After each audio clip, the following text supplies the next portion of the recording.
Shunning overpriced property now is not a sign of a dysfunctional market, it's an entirely clear sign of a very fully functioning market.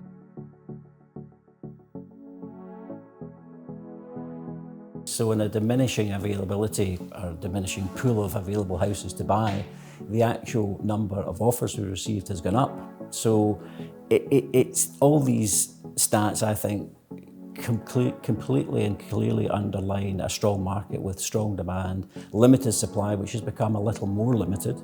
And I think that has been the abiding characteristic really since we had COVID in 2020, which is there's a surfeit of demand and there's insufficient supply to meet that demand.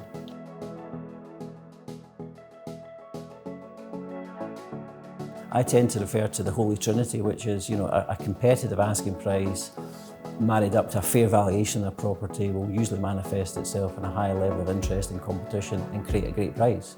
So I think if we have a collaboration with our vendors that says, look, our job is not to burst your bubble on your aspirations, but our job is certainly to create market demand, appetite, competition, so that we can manifest ourselves in the best price that we'll get in this marketplace. And we would hope that would at least match their expectations, if not exceed those expectations. But the popular myth of, I want more, so I should ask more to start with, I think that has been trashed so many times it's not true. Asking for a higher asking price does not precipitate a better response and a higher sale price. In many cases, it results into almost like a tumbleweed reaction. There's nothing happening, there's nobody viewing, there's no interest.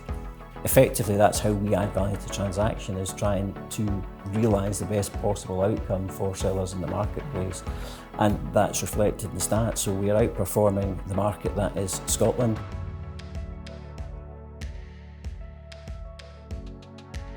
Pricing and how things are priced and when they're brought to market are fundamental to the eventual outcome, which will only be a premium and only be optimal for the seller, provided we create a certain level of competition. So that's why overpricing is now rightly being punished with a lack of response, which unfortunately for those vendors that have been seduced by it is now resulting in reduced prices or fixed price in the marketplace, where it's a very buoyant market. We shouldn't need to reduce price or fix price, but it's happening.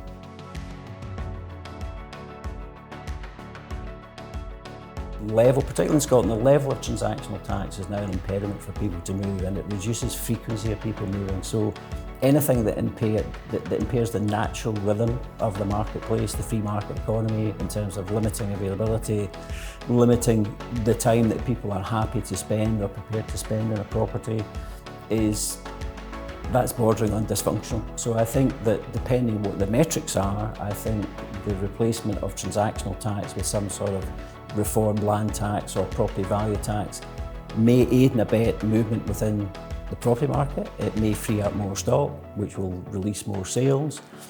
And that can only be good for the economy, because property is really at the hub of a flywheel which affects all sorts of ancillary industries and trades that run off the back of it. Painters and decorators, electricians, builders, licensed conveyancers, etc., etc. So I think that would be good. However, the essential thing is, if it's a very good idea and the concept and the principles of it can be hammered out soon, then it should be delivered as opposed to dithered over, because if it's dithered over, then that will lead to further uncertainty and people being reluctant to move just in case we're on the cusp of some significant change.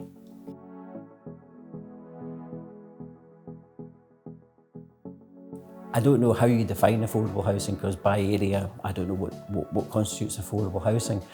But maybe one of the fundamental questions that no one has asked is that if affordable housing was defined as a value of X in a certain area, is it actually economical to imbue the market with new stock that can be built cost effectively for the person who builds that stock to make any money out of it? Because quite clearly the private sector will not build housing unless it can make some sort of money from it.